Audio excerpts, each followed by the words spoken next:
ரொம்ப நாளைக்கு அப்புறமா உங்க எல்லாரும் பார்க்குறேன். எப்படி இருக்கீங்க? Hope you well. மாமனிதன் வந்து ஒரு காதல் கதை. நம்மளுக்கு காதல் கதைன்னு சொன்னாலே ஹீரோ ஹீரோயின் மீட் பண்ணுறது, லவ் பண்ணுறது, பிரிஞ்சு போகிறது அப்படின்னு யோசிக்கிறோம். வீட்லேயே நம்ம டெய்லி ஒரு காதல் சந்திக்கிறோம், ஆனால் அதை உணர மாட்டேங்கிறோம்.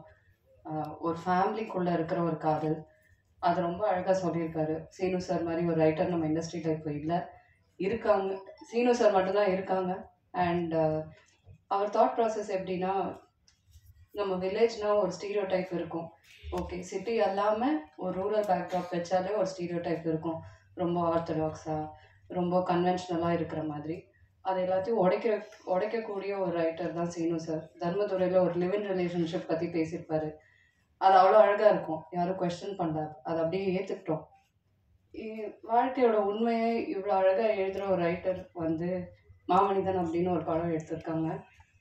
காதல் கதை அப்படின்ற ஒரு வார்த்தையை ரீடிஃபைன் பண்ணுறாங்கன்னு நான் நம்புகிறேன்.